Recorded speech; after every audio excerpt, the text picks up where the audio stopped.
And Megan, I'll go ahead and pass it over to you. Perfect. Okay, welcome everybody. So today we are I am apologizing. I had a weird tech issue right out of the batch or hatch. So Dana, there we go. We got it off our plate right on early. Okay, so I am Megan Cavani. I'm a bilingual speech language pathologist, and I've been working in the field primarily in education in Arizona and California for 16 years. As a speech pathologist, I've worked in directly for districts. I've worked as a contracted SLP, and I've also been a part of program development and improvement for compliance and ensuring that our meetings are appropriate for the students and the parents and are successful and collaborative. I also am a parent of children on IEPs, and I've been on the parent side of contentious meetings, having been in meetings where I did have to bring a paid advocate and I did have to kind of go toe to toe with the district. So I really feel like those experiences have equipped me with some unique perspectives on providing information about complex IEP meetings, both as a professional and a parent. So now I'm going to pass it over to Dana to introduce herself. Hello, everyone. Thank you so much for spending part of your day with us. So this is approaching my 29th year as an SLP. I've loved every minute of it. I love how it changes constantly. And I've been in early intervention. I've worked in school districts. I've worked as a contractor. But the last 20 years of my profession, I founded a company called Jabber Gym in Sacramento, California. And it is a multidisciplinary pediatric clinic. We do OT, PT, speech, and we do early intervention. And it's just been the joy of my life. And my goal right now always is to create new relationships in our community and raise up leaders in our community. So we really appreciate you being with us, and we want this to be valuable to you. So these are the learning objectives that we hope you come away with that you learn something from us at the end of this day. So one, understand the importance of proactive communication and collaboration. We truly believe the before the meeting, in the meeting, and after the meeting all come together to make it successful. We want to develop effective strategies for maintaining focus and managing emotions during an IEP meeting. This is something that you guys probably have experienced in the past, but if you haven't yet, you will at some point, and we can only concentrate on ourselves, not the others, and that's what we're going to talk about today. And navigating legal and procedural aspects of IEP meetings with confidence. So we want this to be a conversation. We want you to be part of our professional relationships. So please feel free to comment, question, participate in our chat. At the end, you will be sent a survey to give us feedback, and we really want your feedback on future topics. So here we go. Megan, go ahead. Awesome. Okay, so we have a lot of experience with meetings, of course. There are seasoned professionals, I'm sure, in attendance, and some newer to the field or students. And unfortunately, the road will get rough in some meetings. We are discussing very important things when we're meeting with parents during IEPs, and there are often very strongly held viewpoints, and there are going to be disagreements. So what do we do when the road looks rough? You'll see these three animals on the screen, or the symbols. We, as a company, read a book about leadership called I Love It Here. And in the book, the author spoke about these top Fortune 500 CEOs and their leadership skills. And one of the things that they mentioned was, in order to support their employees all understanding and remembering the mission statement, they kept it simple, three main points, and they connected it to a visual, an animal. So that's why we have these three animals here. Also, as special educators, we know that multimodal presentation supports remembering what we've been taught. So we have a dolphin that we have selected to symbolize a foundation for successful collaboration. And that's where we will discuss, as Dana mentioned before the meeting, we'll discuss collaboration versus predetermination, because it can be a little confusing sometimes. And then we would love to share some tips on a meeting agenda. The next section of this presentation will fall under the ant symbol, and that's where we're looking at student-focused collaboration. We really felt like ants symbolized collaboration quite well. And in that, we'll talk about empathy and the importance of empathy throughout the process, establishing behavioral expectations during the meetings, and actively soliciting that parent input.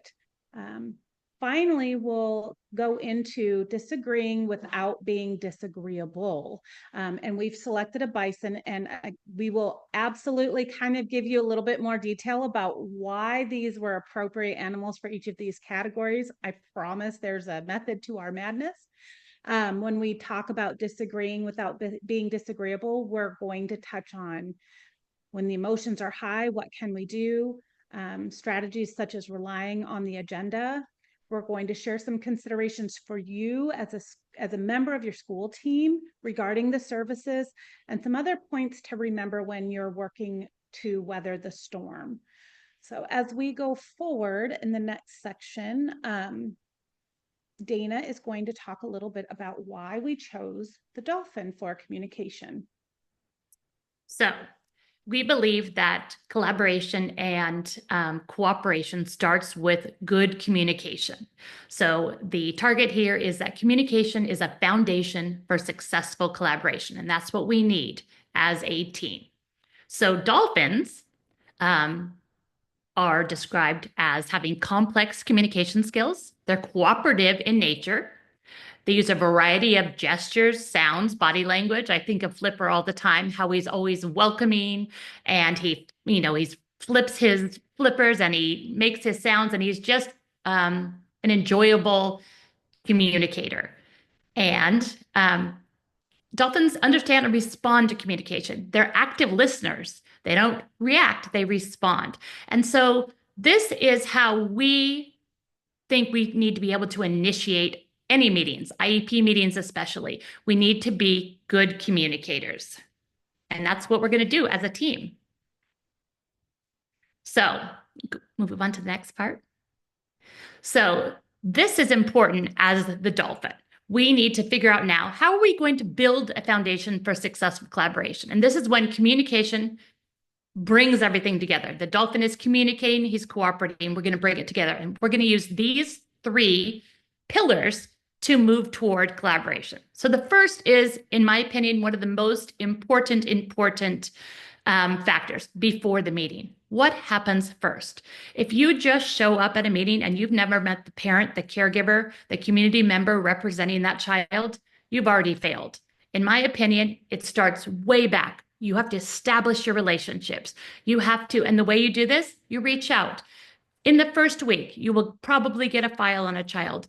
You will read it thoroughly. Reach out to the parent, introduce yourself, tell them your experience, to ask them about their child, their concerns, their strengths. What is their primary goal for that child? At that point, you've shown your interest, that you care, and we're all in the helping community. This is why we're here. But by doing this, you've already reduced the temperature of an IEP room or a meeting room by 90% because you're a friend in the room already. And the goal is that the whole team, all the dolphins in the pod, do it, that everyone has reached out to deliver that message. So then maybe we're moving toward the meeting. What happens next? Putting out an agenda. And Megan's going to talk a little about the importance of agenda. It sounds kind of mundane, like we've done it before, but there are so many very good reasons why an agenda is important. We also have to be mindful of space and positioning. So for example, I have been in meetings where the team arrives first, they're sitting around the table, the parent arrives next, and it's them or us, parent versus team. That should never happen. This should be a seamlessly integrated team where everybody's on the same page for the single focus of lifting up that child. And so be mindful of that. So, for example, maybe have name tags. Maybe all sit in the waiting room and go in at once. Maybe have name place tags if there's interpreters. So my background is hearing loss. I went to Gallaudet, the School for the Deaf, years and years ago. So I did a lot of ASL. So, and Megan will talk to this a little bit about interpreters. An ASL interpreter sits across from a family, where a native language interpreter sits next to in a perfect world. And so you have to have those kinds of things set up ahead of time. And you have to make this an intentional situation. The other thing is, I was always brought flowers from my house because Julia Child says, if there's no cake, it's not a party, it's a meeting. Well, yes, we're not having a party, but what we can do is make it comfortable. Maybe there's flowers from your garden. Maybe you brought some Girl Scout cookies from the room.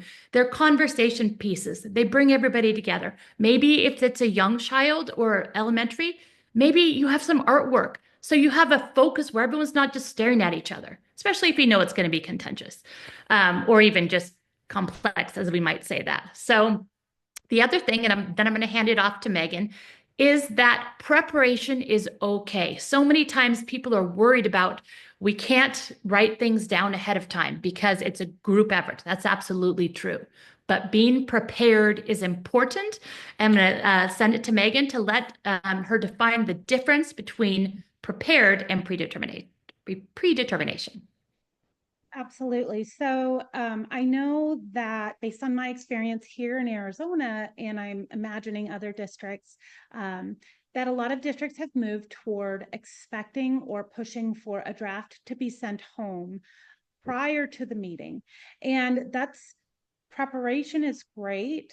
And it's absolutely not necessary, and the law doesn't require that, but it is something that can help a parent be prepared. However, it is extremely important that we are aware of the wording that is in any communication and include draft on that IEP and the goals.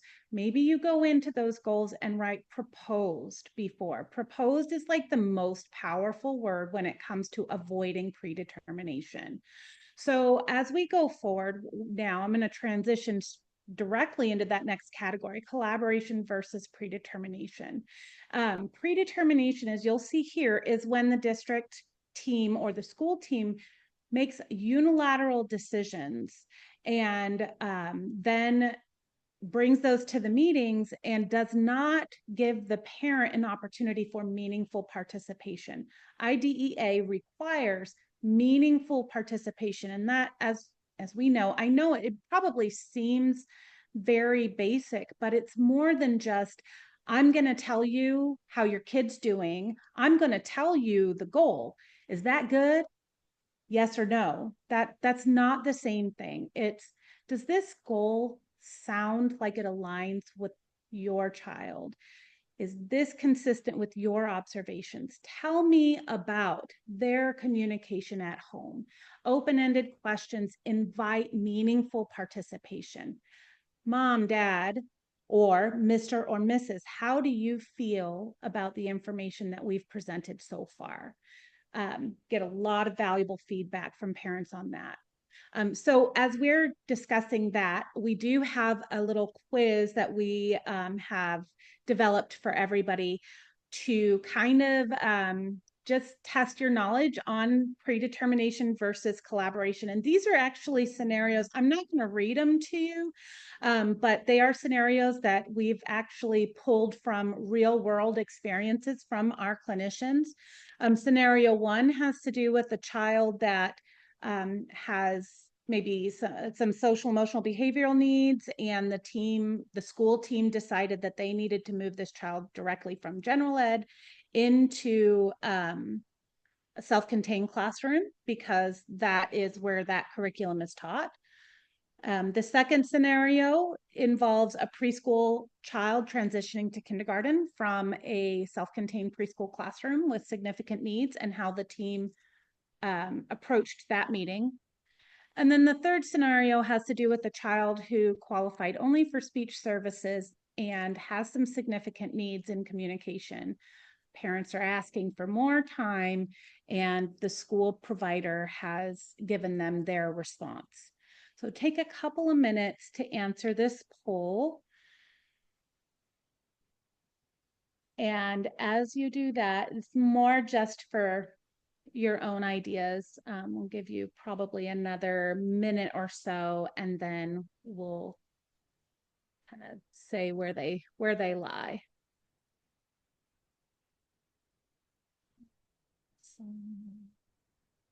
So far, we're having 100% good. Okay, it wasn't as tricky as I thought. It's crazy to me, though, that school teams struggle, and this happens so much of the time, especially with our kids that maybe are a little bit more disruptive. So everybody has answered absolutely correctly. Oh, I see a comment about what are your questions and how does this compare with what you see at home? Those are phenomenal ways to invite meaningful participation. Thank you. And so, yeah, definitely. I saw, okay, very good. Okay, so I have a couple of different answers. This is exciting for me. Okay, so the scenario number 2, we do have a couple people saying that this is predetermination. I would state that this is actually collaboration because we have the meeting, this transition meeting occurring at a neutral location where the child and parents have already been in attendance, and you have both school teams there. You have the homeschool team and your self-contained school team there, so we can legitimately document and say we are considering all this child's needs and options, and we have all the required players at the table. And so it is scary in this instance. I would definitely make sure that an agenda has been sent home so parents are aware that there's going to be more team members than normal. But when we open that opportunity for everybody to attend, that we anticipate may be involved in the care, that is an opportunity for collaboration. The third one, it is predetermination. The parents did have an opportunity to meaningfully participate. However, for a school-based provider to say, well, we only do this as a general rule because our schedule doesn't allow, that is predetermination. We are then missing the beat on what is the best outcome for that student. And so I would definitely say this could be a much more profound and deep conversation. So excellent job. Thank you, everybody. And so the next section that we want to talk about is an agenda. And I know we all hear about agendas ad nauseum, agenda, but they are so valuable. It's great. I would actually suggest making an advanced agenda that you share with parents, a practice. And I'll show you this agenda that was actually developed and given to us through by a special education law attorney. It's a great way to lay the foundation and notify everybody what the scope and purpose of the meeting is. And it can be a valuable tool for keeping things on track, as well as encouraging people to use a parking lot when we get off topic. So this agenda, and we will make this available to everybody just so you guys know. It is a sample agenda, and I want to just point out a couple of things. I don't want to take a whole ton of time on here, but one of the things that I really think is important to include in agenda based, is, and I'm pointing at my screen, but you guys can't see that. Anyways, the start and end time. We are not able to state that a meeting will only last an hour, but we can put a start time and an end time. And then when we're starting the meeting and discussing decision-making processes, we can discuss what we do in the event that a consensus cannot be reached. Is it a situation where we will meet again and continue the discussion? Will your district or LEA representative be the one making that decision? What is that process going to look like? On your agenda, I really want to call out to the scope and purpose, so we make it clear that we are here to discuss the IEP. We're not here to discuss The chicken nuggets aren't shaped in the form of a dinosaur at lunchtime. We are here to discuss special education specific and this particular student's needs. When you're doing introduction and roles, it's really helpful to make sure that you explain your role. Why are you there? What is your purpose and contribution to this child's day? For our parents that have been through this 8 times, they do get tired of it, but it's still important. And for our newer parents, to the process, they are going to be flooded with information and they will not remember. It's also really valuable to kind of explain things that maybe you target in your expertise that are not common knowledge. A lot of parents don't realize that speech pathologists target social skills, and it might not be common knowledge that occupational therapists are instrumental in supporting sensory needs of students. So those are things that we can really educate our team on. Finally, I would really strongly recommend group meeting behavioral expectations. We've heard the word norms thrown out there as well, meeting norms. This is going to be a little bit different. There is an expectation for this meeting to continue. It's an expectation of respect, empathy, and listening with an open mind. And when you lay those expectations out, can be some basic housekeeping things like silence or turn off your cell phones if you can.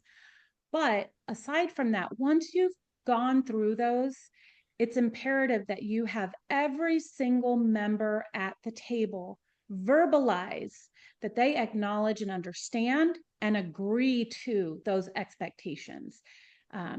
That way, when they verbally acknowledge and agree, later on, when the meeting becomes contentious and emotions are high, you can thank the team for remembering that they committed to following those behavioral expectations. So it's kind of a nice way, a roundabout way of reminding them, hey, you committed to this, and this is part of the deal here. So that's kind of this idea of the meeting agenda. I thought it was really helpful. The other thing is, again, I've been in this field for 16 years and I have heard about agendas, and the attorney that I listened to with this presentation said, another reason for the agenda, it's a great way to mark off where you are. You can show progress, right? People have the agenda, they can check off. We've gotten through these 6 points. Now we only have 3 left. So it can kind of help keep the momentum going. And you can also refer back to it and say, hey, look, we've got collaboration on all these. We've agreed on all these. So we've just got this one thing. So we'll talk a little bit more about how you can intentionally use that agenda as a tool for supporting a collaborative meeting. But for now, we'll go on to our next section, and this is the ant, and I'm going to pass it back over to Dana to talk about why we chose an ant. So you're probably seeing a theme here based on collaboration. Dolphins collaborate and communicate. Ants collaborate and communicate.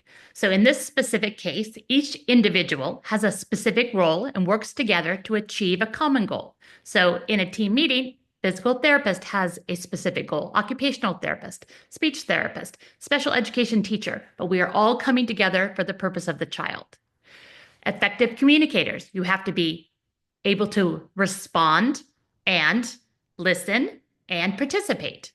Rely on each other's strengths. One ant might be lifting the heavy sticks. The other ant might be organizing the leaves. Whatever it is, they're working together.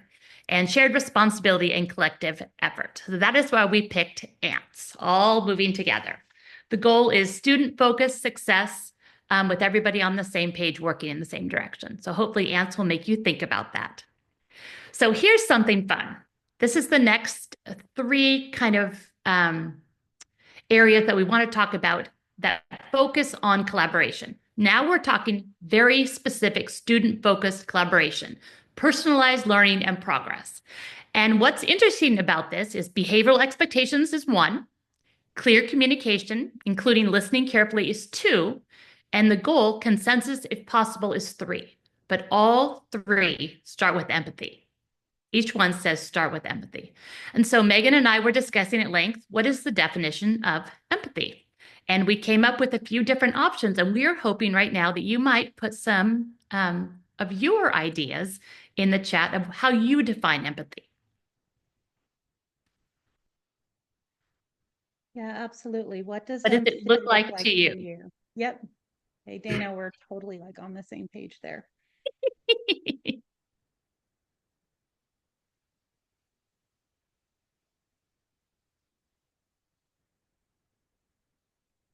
Okay, trying to put yourself in someone's place, putting someone else in other shoes, understanding how stepping into some place. Everyone has great answers. So basically, you are saying putting yourself in somebody else's shoes, also taking the listener's perspective, all those things that we talk about as good communicators. Active listening, listening to the person and finding out what they need. Mhm. Perfect. And I also love seeing so many of these names. I'm so glad to see all your names. Okay, so now I'm going to define what we finally decided on as the definition of empathy in the context of a special education team or an education team. Empathy is the ability to understand, and share the feelings, thoughts, or experiences of another person. It involves recognizing emotions in others and responding with care or compassion. So responding, not reacting. That's a theme. Empathy can be cognitive or emotional and plays a key role in building connections and fostering supportive relationships. So, kind of encompasses everything you guys said. Let's go back to the previous screen here. And I will just go through this a little bit at a time. One way to do this is really first active listening and then responding, verbal response, and acknowledgement. Is this what you said? Do I understand you correctly? Are you in agreement with this? And this is very important in a meeting, in an IEP meeting, because we can say lots of opinions, but if we don't ask if that information is taken in an appropriate way or in a positive way or in a negative way, we don't know. Reviewing for confidentiality, which I'll talk about that in a second, and honoring the time to stay on task, which goes back to the agenda.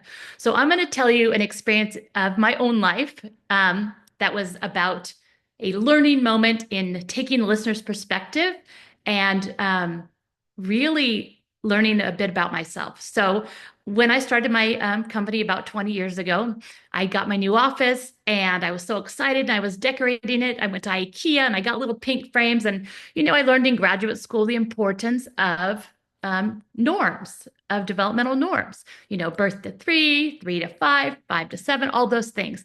And ASHA, the American Speech and Hearing Association, they would put out big posters for learning. And so I thought, what a great idea to put this in my office, put them up in frames and put them down my hallway. And so every day we walked by it and I thought I was being a trainer. And I had a parent who her child was moving into the education arena from the early intervention arena. And I made it a point always to get feedback. I still do to this day. What worked for you here? What did you not like? What could Jabberjim have done differently? And she said, Dana, and I'll never forget it. I remember where I was standing. Dana, I loved your company. I loved your therapist. I loved your pink dots and orange dots everywhere. It was very comforting. But every single time I brought my child down your hallway, the only thing I was reminded of is how far behind she is compared to her peers. And it was a knife to the heart. And in that moment, I could have been upset, or sad or thought she was wrong. Absolutely not. We need to hear what's being told to us and take it to heart and understand being in their shoes. And I assure you, those frames went down that day. So these are the kinds of things you may not learn in school because we're so concentrated on numbers or percentages or but we have to really pay attention to people and taking their perspective. The other thing is confidentiality, especially in an IEP meeting or any kind of meeting. So many times, it's in our head, confidentiality, don't talk in front of other people, make sure that you cover your papers and don't leave it on your desks, all those things. But suddenly in an IEP meeting, the stories come out. Oh, well, that behavior happened when Johnny hit him and then they got in a fight. And all of a sudden you've said three, the therapist or the teacher said three names in a meeting. That can't happen. You have to be very cognizant of your words when you're in a meeting so that there is no liability. And then that goes, I'll just finish this up. That goes along with confidentiality in a report or being accountable in a report, which we're not talking about the actual documentation right now, but that documentation gets brought up in an IEP. And I'm not going to lie, I had 2 children on an IEP and I may have brought a 2-pound box of candy, because I like to lower the temperature in the room. But when I opened the psychologist's report and she started reading it and it said that Stephen did this and this, and I have a daughter not named Stephen, I can tell you the meeting went very south very quick. So these are just things we have to be thoughtful about so that we can really get to our target, all the ants coming together at the top of the hill to achieve our goal, which is lifting up those students. So now I'm going to, obviously, these are my favorite topics, so you get to hear all my stories, but I'm going to pass it on to Megan right now. So these are great stories. And I love Dana's story about that parent sharing information. Dana listened carefully, and that's what's included in clear communication. We start with empathy. We're student focused. That parent expressed their focus, and it doesn't matter what Dana's intention was. What they received was not healthy for that child or that parent, right? And so it's really epitomizes this respectful discussion of everyone's viewpoints, encouraging those clarifying questions. Dana, in that instance, modeled those clarifying questions. And then she was really focused on that client, that parent, that child. And so that's exactly what we need to be doing when we have these meetings, even if we don't agree, even if their parents are demanding more of a medical-based model versus a school-based model, we listen and we encourage those questions and we listen with an open mind. And so Ricardo, who opened our webinar for us today, shared with us a little bit about his experience working in ABA. And he said that one of the statements that he really loves to share with people is it's imperative that you respond, don't react. So when we're listening, we are listening to respond, not react. We can't always assume that the other team members are going to be able to do that, but we can model that and we can definitely control ourselves and stay grounded in those moments. So as we go through an IEP and we are working on this amazing communication and collaboration, the ultimate goal is consensus. We would love for everybody to walk away and feel like we were all winners and everybody's happy and there's butterflies and brownies and on we go. However, that doesn't always happen. When we disagree, we can do so, of course, with empathy, making sure we stay focused on the child. And then one of the things that I really have noticed as a huge strategy for keeping the meeting on track and reducing stress is acknowledging those differences in strongly held positions.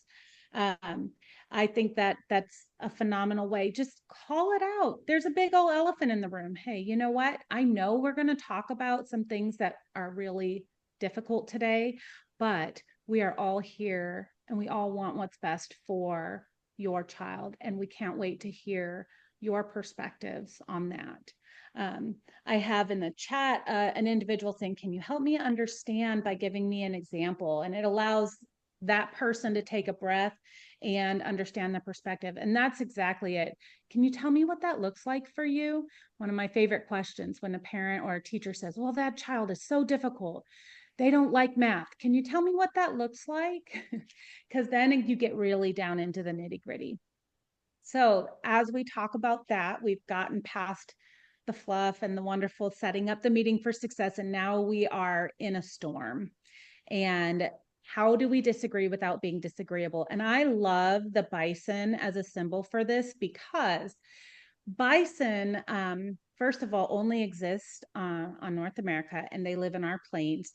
And they, on the Great Plains, as a herd, will see storms coming, tornadoes. You can see for miles. They know it's coming. And unlike other animals, maybe birds that fly away or rabbits that run and hide, bison put their head down and they walk directly into the storm. They face it head on. They know what they're up against. They know where they're going. They know where they need to be. And that's exactly what we need to do. We need to face it head on. By going directly into it, we get through it faster. You stay the course and stay determined. And it does take courage. I mean, human nature is to avoid discomfort. Nobody wants to be in a conflict. But if we're truly advocating for what's best for that child, and we remember that the parent is trying to do that as well, then we can stay the course. The bison will stay grounded in difficult situations, which is exactly what we need to do. They don't scatter when there's lightning and thunder. They keep going. And then as a group, they have this collective support to overcome the challenges. So I would love for you guys, when you're going into these meetings, you're like, oh, there's going to be an advocate there. Think about the bison, because they just power through.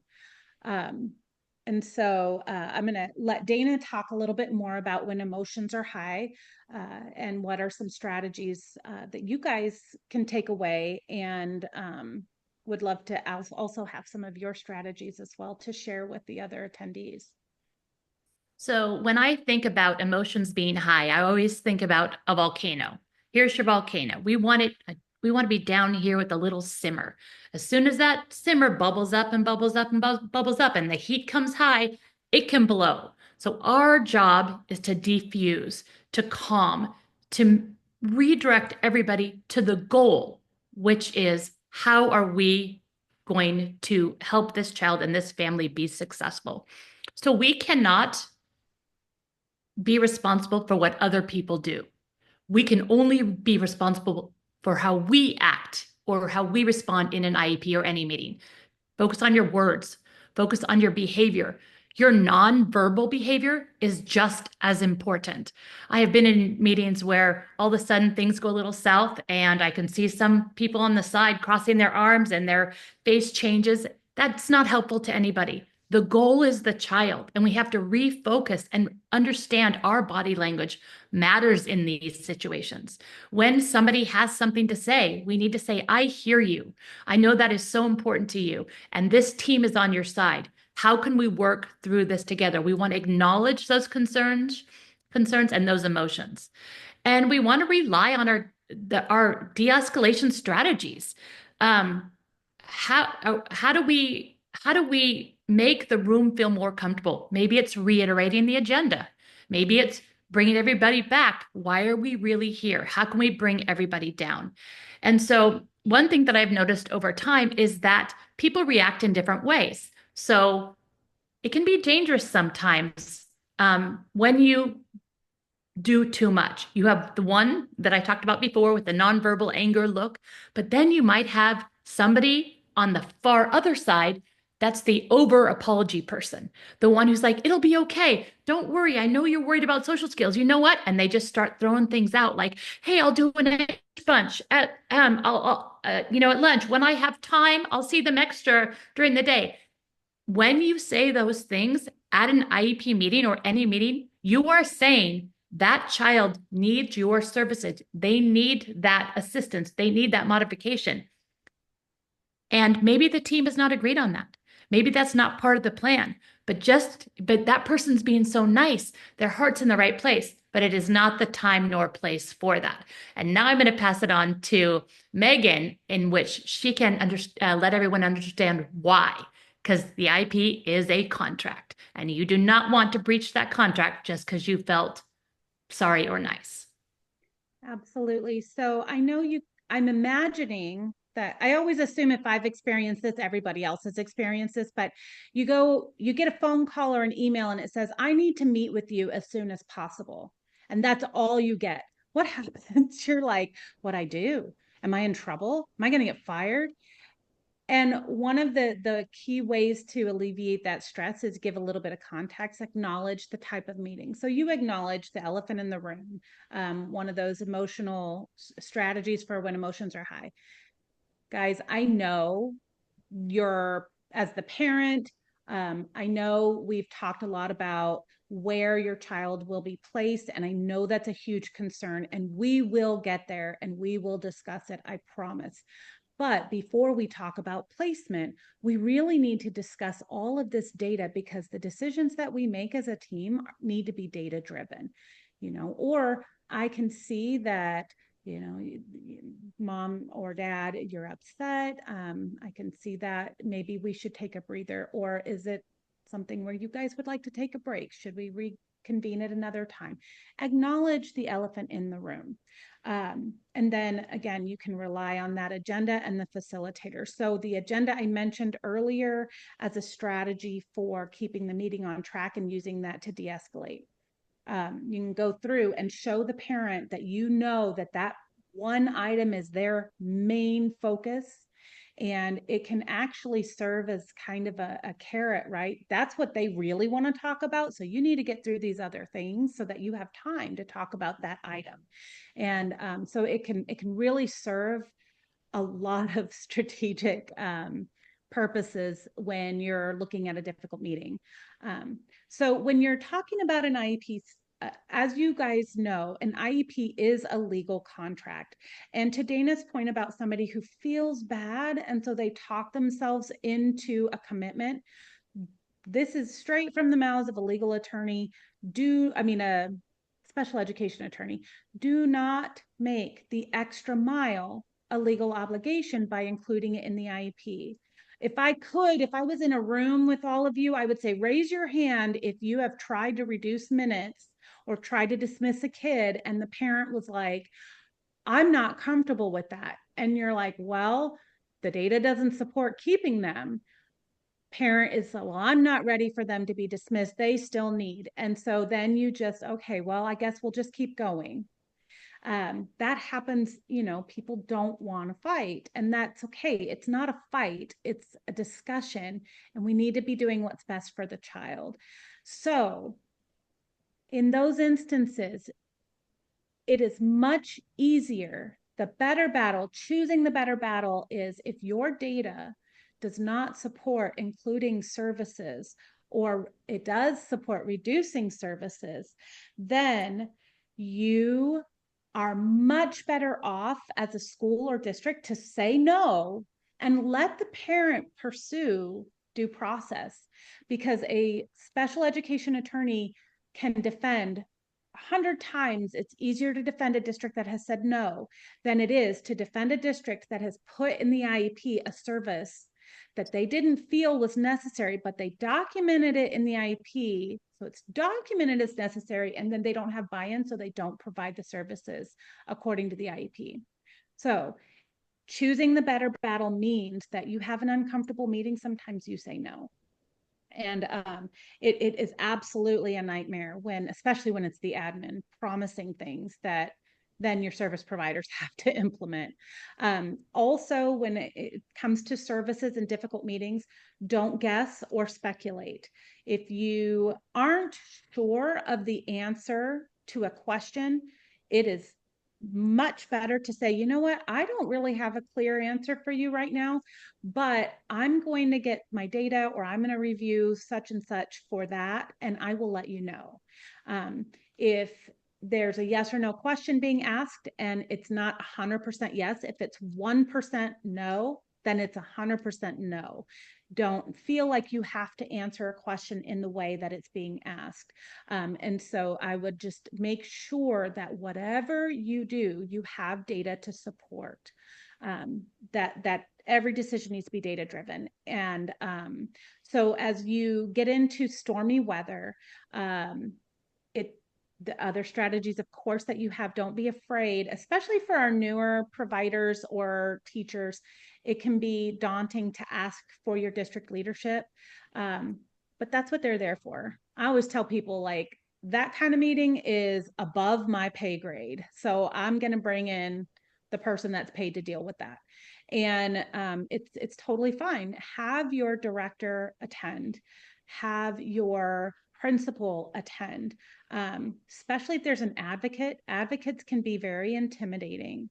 But as this special ed attorney that I got a lot of this information from, he stated, advocate exuberance is not a measure of legal advocacy.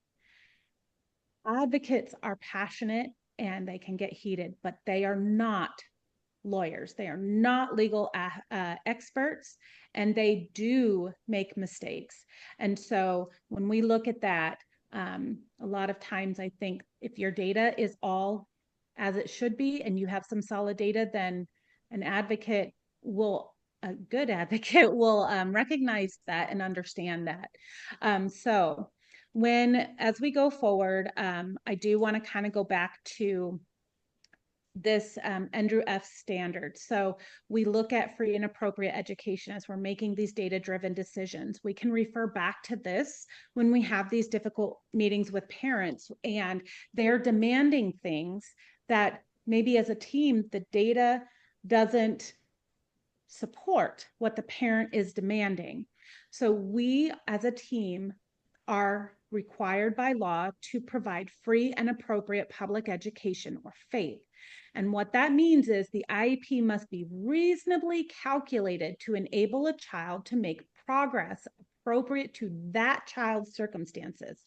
Reasonably calculated doesn't mean any kind of guarantee, right? It just means that we are making the best decisions for that child right now with the information that we have.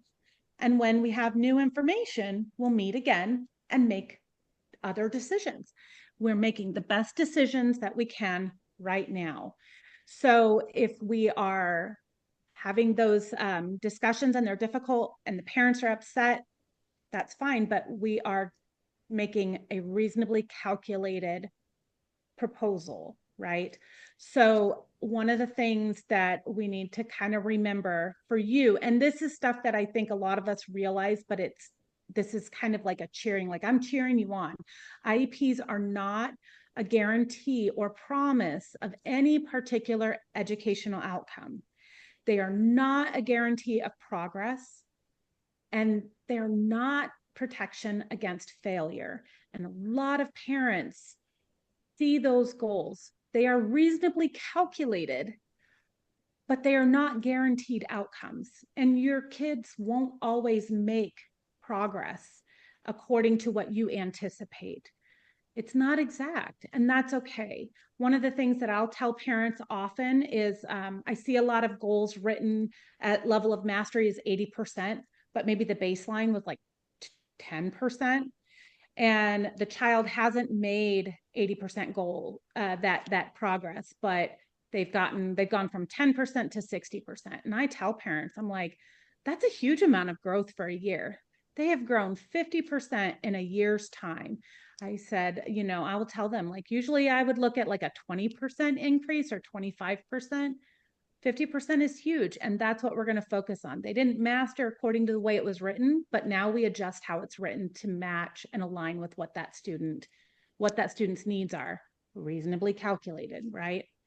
So always make sure that you're sharing that information in a strengths-based model way, and that your decisions and information is data-driven.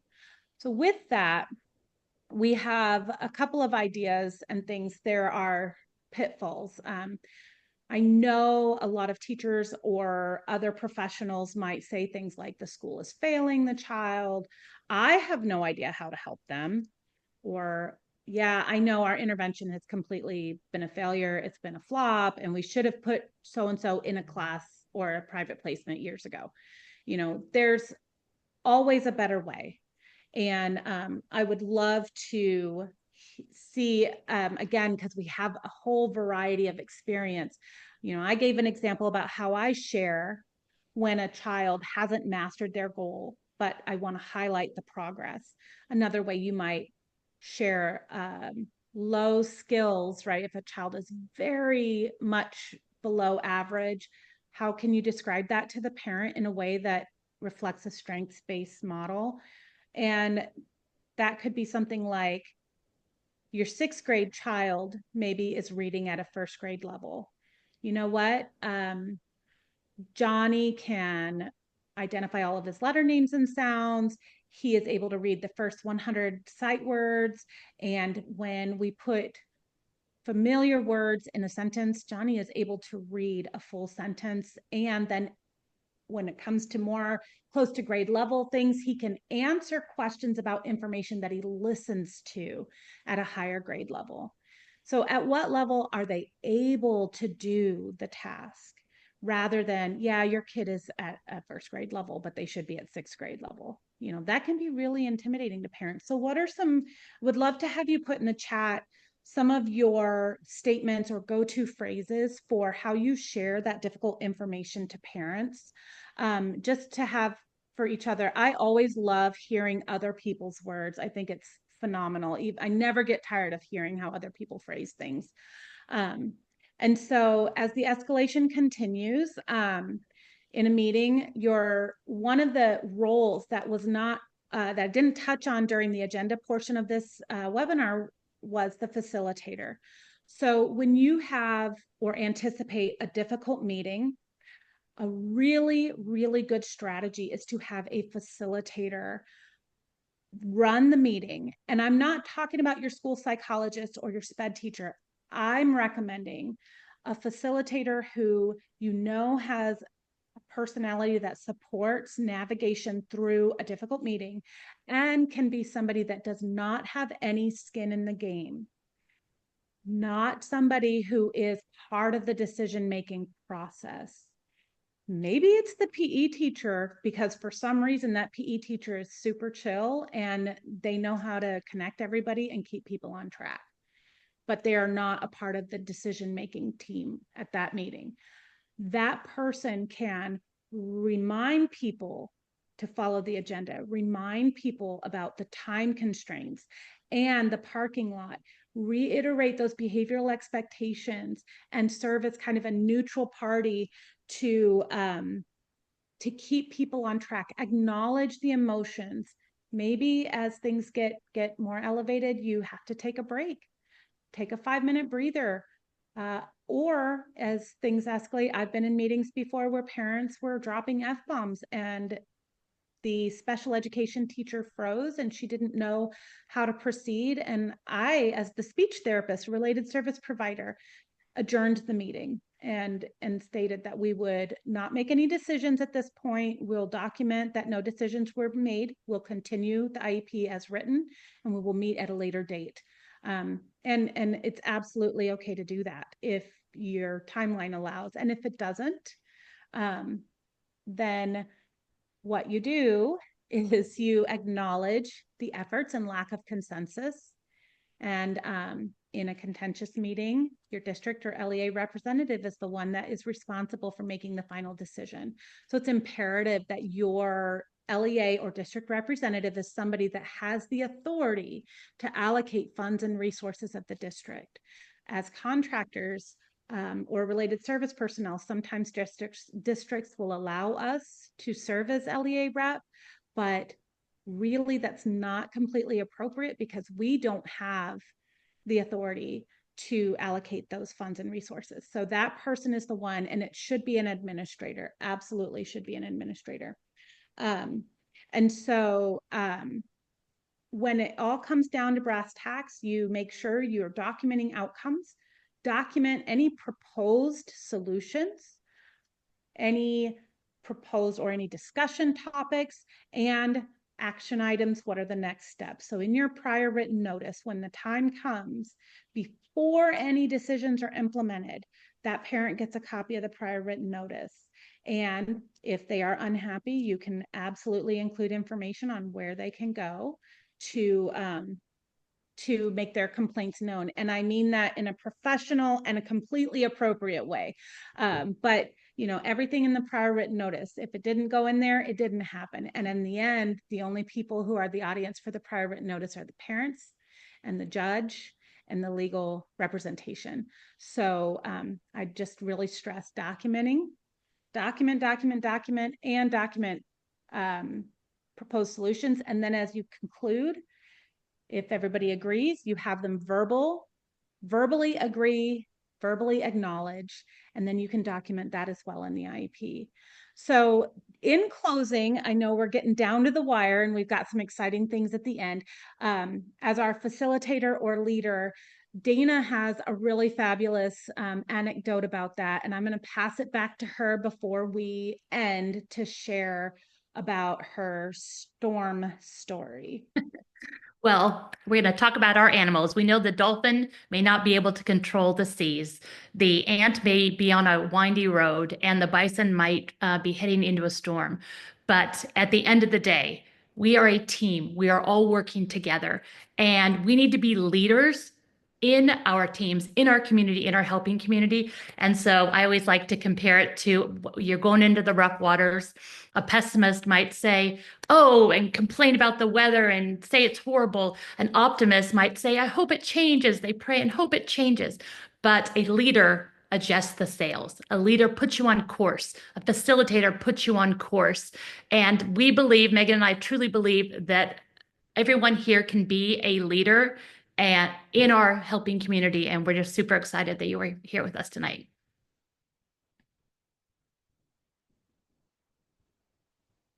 Oops, we lost you, Megan. Yeah, I just realized it's funny because I just said, oh, I am still muted.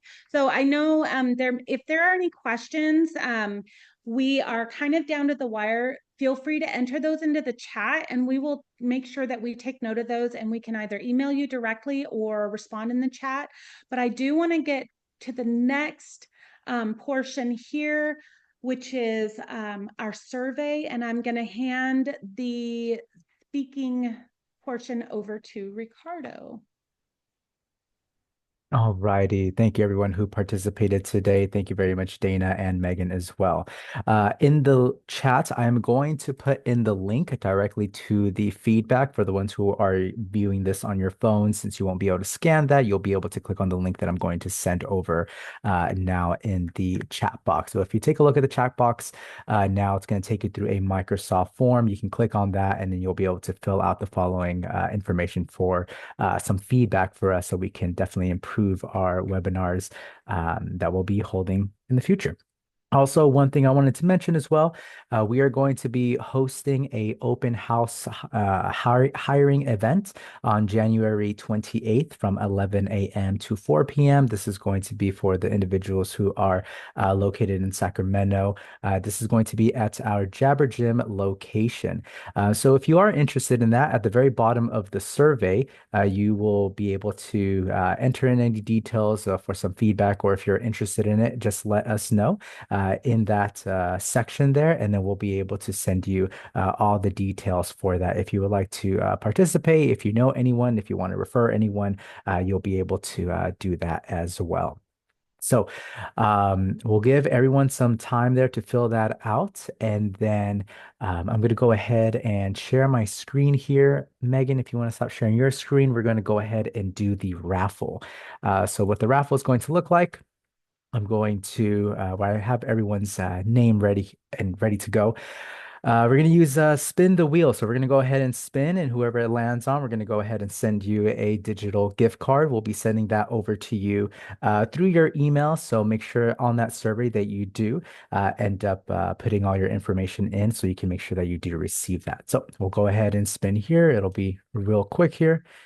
And we're going to give that to Wendy K.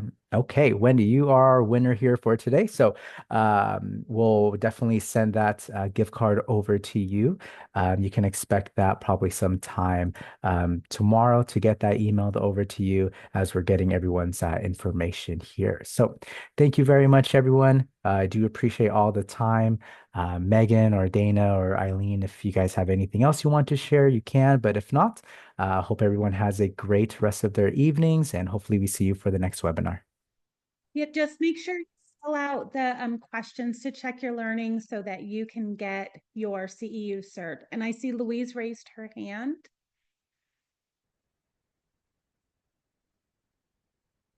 Or was it an accident?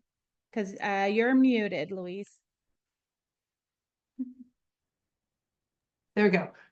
For the first 20 years of my career, I listened to people complain that their administrators were not good at when IEPs became adverse. They weren't good at adjusting the sales, calming things down, calling the parent out. And people would be really angry about it because there were clearly emotions flowing and they felt like the administrator did not do their job. We had an IEP with a very, very strong speech pathologist and an administrator who took no prisoners. This woman would switch, she was a strong, opinionated leader. And this advocate was just screaming at our clinician. And our clinician was very calmly trying to respond professionally. And the administrator was saying nothing. And finally, our clinician said, I think that we need to move on. I don't appreciate your tone.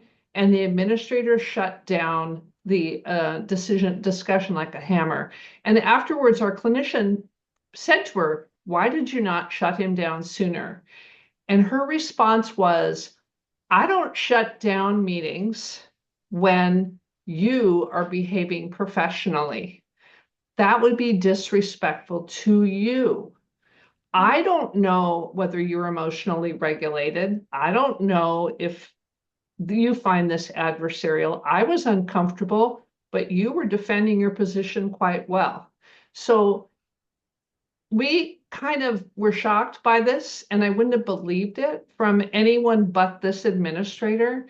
But what it really taught us is that if you have, it's not the administrator's sole responsibility. It is the sole responsibility of every participant to monitor and emotionally regulate themselves. And if you feel like you've got a parent who's a screamer or a spitter or that's how they express themselves, you need to make a decision before the IEP who is going to call them out and how. And you need to all be in agreement, because I've had principals say, it's not my job. So that was my feedback. Yeah, that's excellent feedback. And it's actually an interesting perspective. I don't cancel meetings if my professionals are behaving professionally, but we have to advocate, right? We're not paid to be abused, guys. And people are emotional. And sometimes we have to protect our caregivers and our parents, even from themselves. And so, I can remember every meeting I've shut down, hasn't been many, but even when I've been a related service, and even as an interpreter, I have stated to the team, I'm not interpreting that anymore. And if they can't have an interpreter, they can't continue. So I think that's really a valuable story, Louise. Thank you. And, in honoring everybody's time, I thank you guys so much for coming and attending, and your feedback is really valued, and your comments and participation. It's just amazing. So I hope you all have a really wonderful evening, and be on the lookout for those handouts that we'll send out in the next few days.